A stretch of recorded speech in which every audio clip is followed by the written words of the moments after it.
everyone, and welcome to Love Soul Connection, the podcast where we explore the heart of intimacy, connection, and authentic love.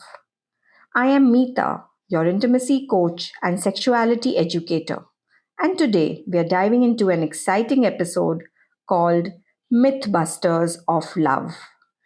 We are going to unpack some of the most common relationship myths, challenge outdated beliefs, and uncover the scientific truths about attraction and intimacy.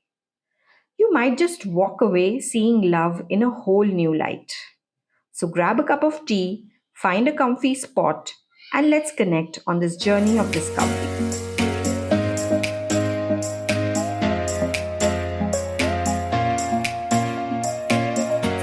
Let's start with one of the most romanticized myths of all, the idea that we each have one true soulmate.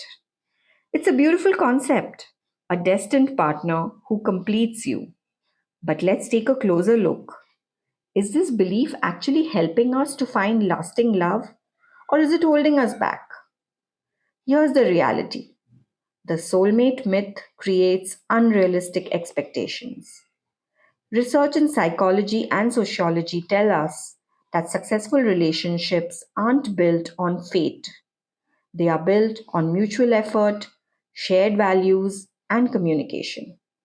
In fact, studies show that the belief in soulmates can lead to dissatisfaction because it sets the bar impossibly high. We are not saying deep connections don't exist, they absolutely do.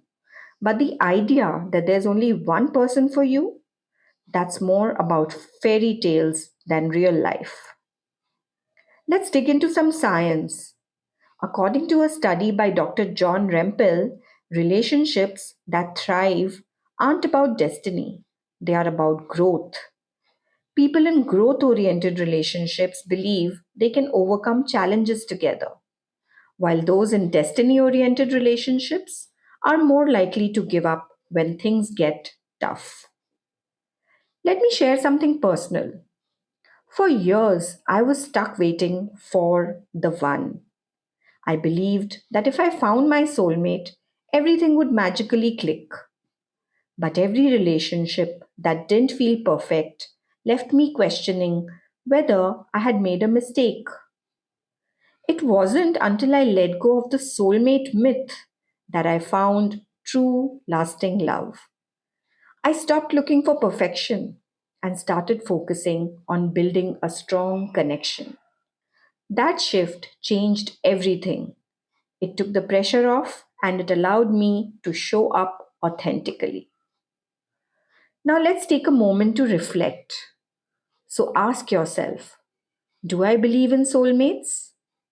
How has this belief shaped my approach to love and relationships? And if I let go of this idea, what new possibilities might open up? One of our listeners, Rachel, wrote in to share her journey. She had spent years searching for her soulmate, but found herself constantly disappointed. She would think, if he is my soulmate, why do we argue? Then Rachel shifted her mindset. She stopped focusing on finding the one and instead focused on building love through shared experiences and communication. Now she says her relationship feels more real and fulfilling than ever before. Here's your takeaway for this: let go of the pressure to find the one. Instead, look for someone who matches your values, supports your growth, and is willing to work through life's challenges with you. The beauty of love isn't in its predestined perfection, it is in its messy, evolving, beautifully human journey.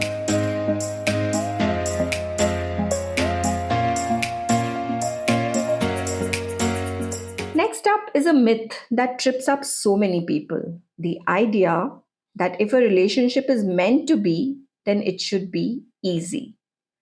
Good relationships are effortless. How many times have you heard phrases like, love shouldn't feel like work, Or if you're struggling, it's not the right relationship.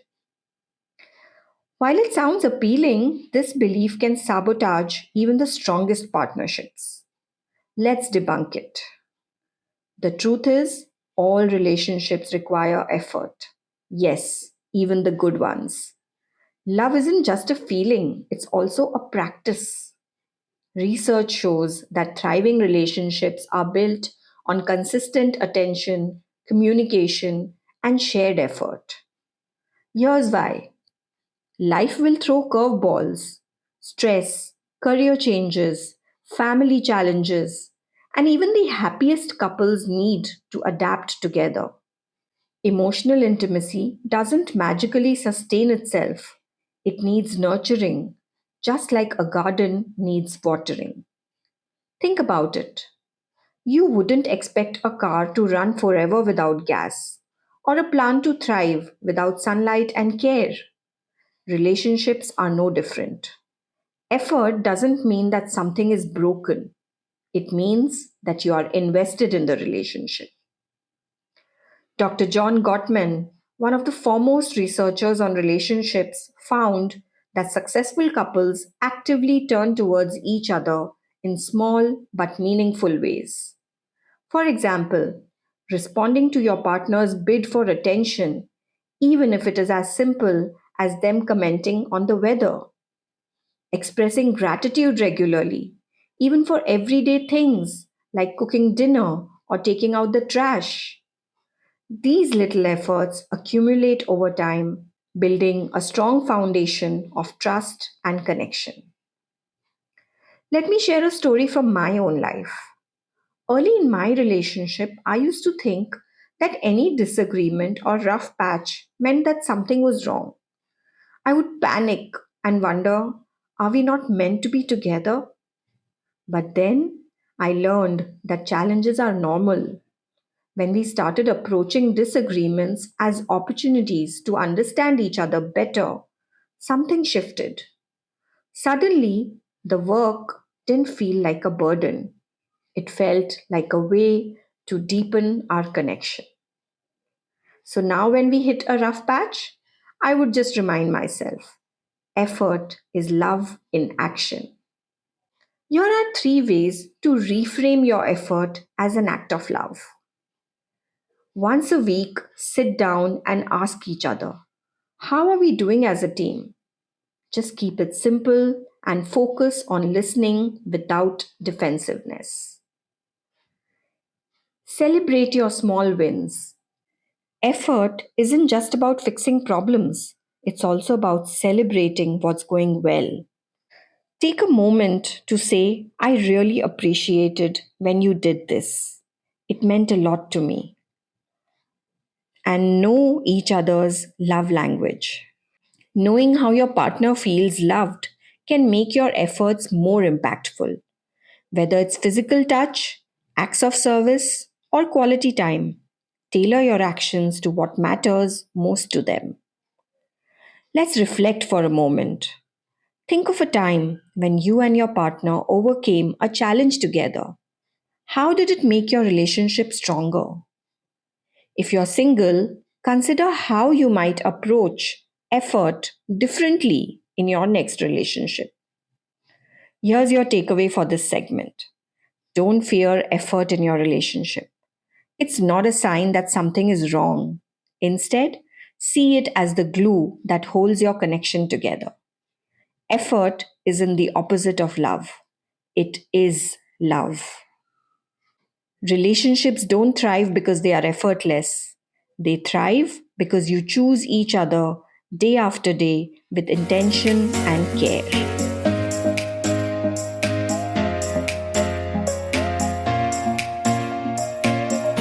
Now, let's talk about one of the biggest myths that often leaves people questioning their relationship: the belief that true love means the spark will never fade. We've all heard this story. The idea that if you are with the right person, you'll always feel butterflies, passion, and constant excitement. But is this realistic? And more importantly, is it healthy? to expect the honeymoon phase to last forever? Let's unpack this. Here's the reality: the initial spark that you feel in a relationship, the fireworks, the obsession, the overwhelming excitement, is a result of brain chemistry, not lasting love. In the early stages of a relationship, your brain floods with dopamine and oxytocin, chemicals that create that in love euphoria. But over time, as your relationship deepens, these chemical surges naturally settle down. It isn't a bad thing, it's actually necessary. That shift allows your relationship to grow into something more stable and enduring. What we often mistake for losing the spark is actually an opportunity to cultivate a deeper, more mature connection. Passion doesn't disappear, it evolves. I remember a moment in my own relationship when the spark seemed to fade. The routine of daily life, work, chores, and obligations, they started taking over, and I found myself wondering what happened to the excitement that we used to feel. But instead of panicking, we decided to try something new together. We signed up for a small music class, something neither of us had done before. It was awkward, hilarious, and a little nerve wracking as well. But by the end of it, we were laughing and connecting in a way that felt fresh and exciting. That experience taught me that passion isn't something that you have, it's something that you create. So, here's how you can keep the spark alive or reignite it if it's faded. First thing, try something new together. Whether it is a cooking class, a weekend getaway, or even a dance class, novelty brings excitement back into your relationship. Second thing, flirt like you did when you first met. Send a flirty text, leave a love note, or compliment your partner unexpectedly.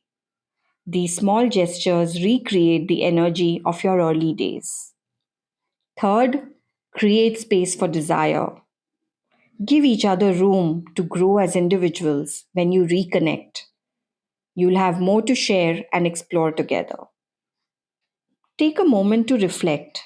When was the last time you and your partner tried something completely new together? And if you're single, think about what activities or habits you could bring into your next relationship to keep the spark alive. Here's your takeaway for this segment: the spark doesn't have to fade, it just changes. By intentionally creating moments of novelty, mystery, and connection, you can keep your relationship feeling fresh and exciting. Remember that love isn't just about fireworks, it's about learning to light the fire again and again.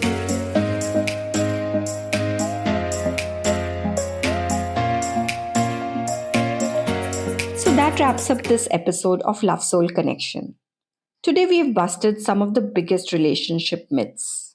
We learned that love isn't about finding a soulmate, it is about building meaningful connections. We discovered that effort is a sign of investment, not a flaw. We talked about how passion evolves over time and how to keep the spark alive. Love is an incredible journey, one that requires curiosity, vulnerability, and a willingness to grow.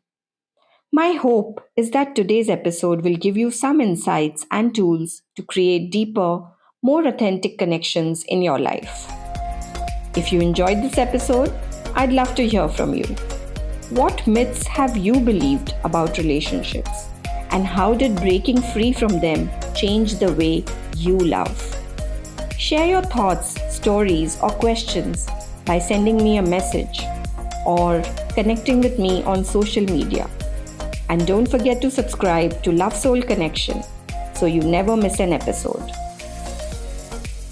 Until next time, remember, love isn't about perfection, it is about connection.